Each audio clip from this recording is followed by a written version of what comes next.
Blue Book, 1947, Part 2. On the evening of July 4th, 1947, United Airlines Flight 105 departed Boise, Idaho on its way to Pendleton, Oregon. The aircraft was a DC-3, a small model, already made obsolete by more advanced passenger planes, but sufficient to carry 8 passengers on a local route. Captain Emil J. Smith and co-pilot Ralph Stevens thought nothing of the short trip, though countless American eyes had turned towards the sky in recent weeks.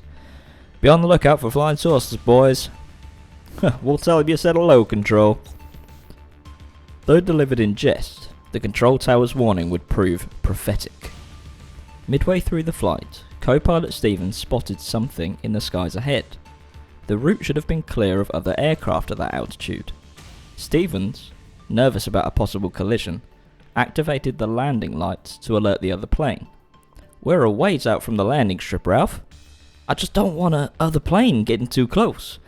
Can you make out what model it is?" "Other plane? What are you..." "Oh my God." In front of the men, backlit by the setting sun, were, in the words of Captain Smith, 4 or 5 somethings. Though the pilots couldn't definitely say if the objects were oval or saucer-shaped, they could make out smooth curved bottoms and rough or bumpy tops. One object in the centre of the group was noticeably larger, with the others seeming to follow or gather around it. "We have got to call this in." The nearest radio tower was located in Ontario, Oregon. The operator received the report eagerly. The news had been a buzz. After all, with reports of strange shapes in the sky, everyone wanted to spot one for themselves, including radio control operators.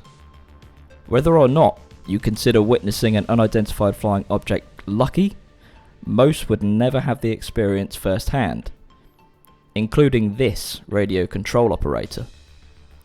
Despite his best efforts, he couldn't locate the shape Stevens and Smith were seeing many miles overhead. In the skies, however, the chase was on.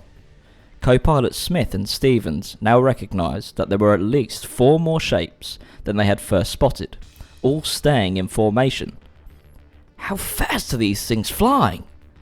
The DC-3 aircraft kept a steady pace of 185 miles per hour, but the object stayed well ahead of it, seemingly with ease. After about 12 minutes or roughly 45 miles, the objects displayed a burst of speed. "We were unable to tell whether they outsped us or disintegrated," Captain Smith later told the United Press.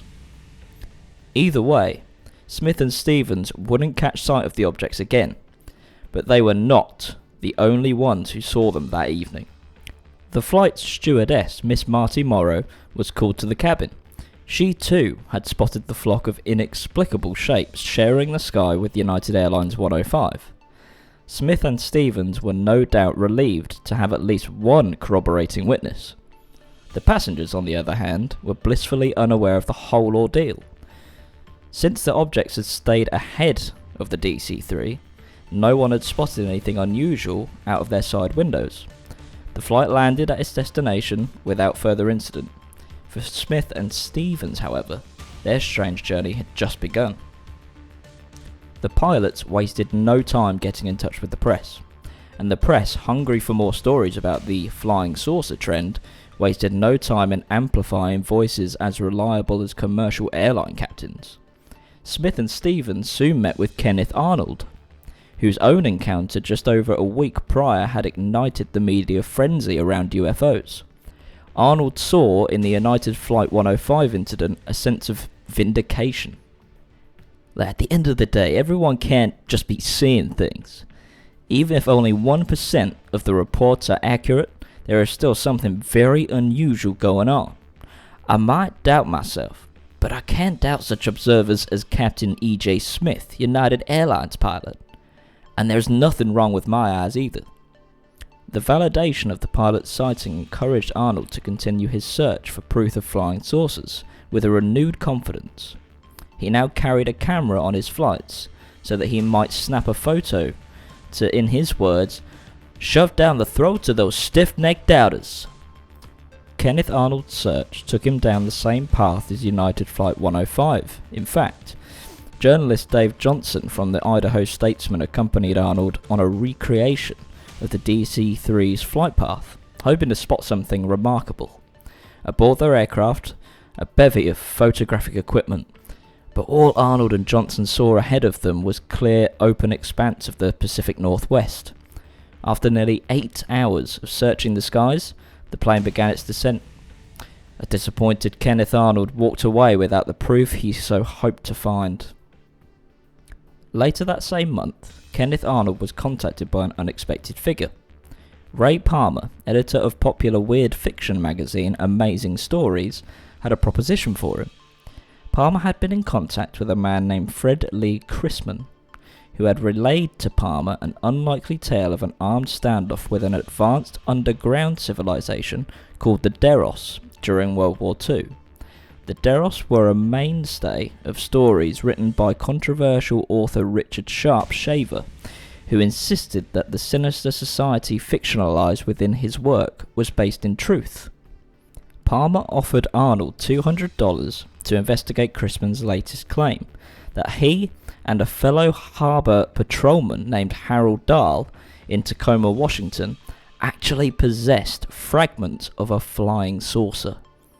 Arnold leapt at the opportunity. Kenneth Arnold's flight from his home in Idaho to meet with the harbor patrolman carried its own surprise.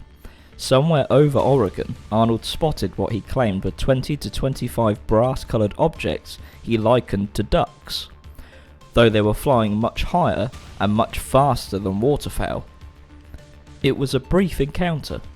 After flashing an amber light, the flock of objects vanished. Still, it must have felt like a good omen. Fresh off of his second personal encounter with UFOs, Arnold landed in Tacoma, eager to interview Chrisman and Dahl.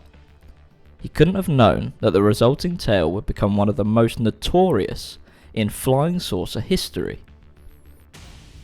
On July 29, 1947, in Tacoma, Washington, UFO witness Kenneth Arnold sat across from a man who claimed to be a harbor patrolman.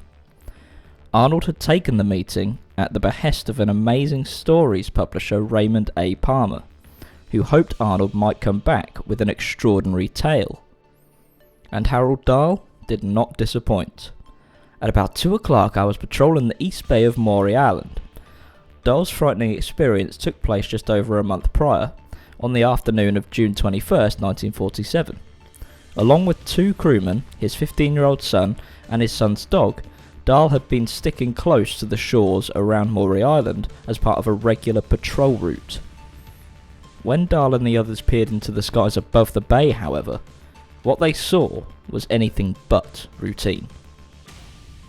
As Dahl looked up from the wheel of his boat, he observed 6 large donut-shaped aircraft hovering overhead. He later estimated the odd ships to be about 500 feet above the water, though determining distance is notoriously difficult without fixed reference points. As he and the rest of his crew watched, one of the flying objects began to spew forth what looked bizarrely like thousands of newspapers. 5 of the ships appeared to be circling the 6th, which seemed to be in distress and losing altitude. As the ship descended, the debris spilling out of it became easier to identify. It wasn't newspaper, but a mixture of jagged, lightweight metal and heavier, darker rocks tumbling down, directly over Dahl's ship. The ship's dog was struck and killed instantly. Dahl's son was luckier. He survived the onslaught with a broken arm. Most of the debris hit the water and sunk to the bottom of the bay, and moments after the strange, deadly encounter began, it was over. All 6 aircraft disappeared from sight. Dahl and his crew took shelter on the nearby island, but the odd ordeal in the bay was over. For Dahl, however, the strangeness was only beginning. The next morning, Harold Dahl awoke early with a plan to contact his superior officer, Fred Chrisman, to have him take a look at the volcanic-looking rocks left behind. Before he could, however, he received a visitor, a man dressed all in black. The man asked Harold to join him for breakfast at a nearby diner. Harold complied, despite the intimidating stranger offering him a little context for his invitation. And once they arrived, Harold's sense that something was off about the man intensified. Calmly and in great detail, the man in black began to recount everything Dahl had experienced the day before on the boat, as if he had experienced it firsthand. Spilling a mixing of metallic debris onto the boat, the dog was killed instantly while your son was struck and injured on his... Dahl was astonished. This strange, repeated details only Dahl himself could have known. I know a great deal more about this experience of yours that you will want to believe. Mr. Dahl, if you love your family and value their continued safety, I can strongly urge you not to discuss your experiences with anyone else. In 1956, writer Gray Barker would forever link the concept of Men in Black to the extraterrestrial cover-ups in his first book, They Knew Too Much About Flying Saucers, using the Maury Island incident as a prime example. Dahl's encounter, or at least Barker's version of it, would go on to become one of the foundational narratives of these mysterious, potentially otherworldly figures who reoccur throughout decades of UFO phenomena and other conspiracy-related subjects. I'm sure you understand that contacting you is pretty risky on my part, you know? I'm sticking my neck out here. But if I can trust you, I do still have some of the debris. Arnold was beyond eager to see first-hand evidence of a UFO encounter. He accompanied Dahl to the home of Fred Chrisman, Dahl's superior officer in the Harbour Patrol. Despite the man in black's warning, Dahl had told Chrisman everything. And it was Chrisman who had contacted Raymond Palmer, the Amazing Stories publisher. Unfortunately, Kenneth Arnold's excitement was short-lived. The UFO debris was pretty obviously volcanic rock of earthly origin. Nothing about the fragment appeared otherworldly.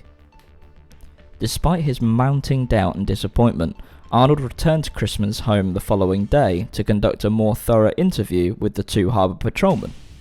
But between the unconvincing evidence and embellishments Chrisman and Dahl continued to layer into their account, Arnold was less and less sure about the story's authenticity. That evening, back at his hotel room, Arnold flipped through stacks of newspapers. He had been doing his best to keep up with the rash and supposed UFO encounters being covered in the media, but few seemed worth pursuing, until one story caught his eye. In Mountain Home, Idaho, a man had witnessed something that made Kenneth Arnold second guess about his doubts about the Maury Island incident. A man had watched a flying saucer soar over his property, vanish into the sky, and leave behind a trail of volcanic ash. The connection between the ash and the volcanic stone Dahl and Chrisman had produced was far from definite, but it was something. Arnold badly wanted to believe, but he knew he'd need help to verify his story. Arnold rang up Captain E.J. Smith, the pilot of United Airlines Flight 105, and invited him to Tacoma. Despite the interest around Smith's own sighting, he hadn't received the same level of notoriety that Arnold had. He was all too willing to join in the investigation, the Maury Island incident, with Kenneth Arnold. Arnold's earlier doubts were shifting into a renewed hopefulness. The country remained transfixed on stories of strange flying objects in the skies, and those who had seen one firsthand, like Arnold and Smith, found themselves nascent authorities and investigators of the subject. Before long, however, one story would emerge that would eclipse all others and utterly reshape the UFO narrative for the rest of the 20th century. RAAF captures flying saucer on ranch in Roswell region. To be continued.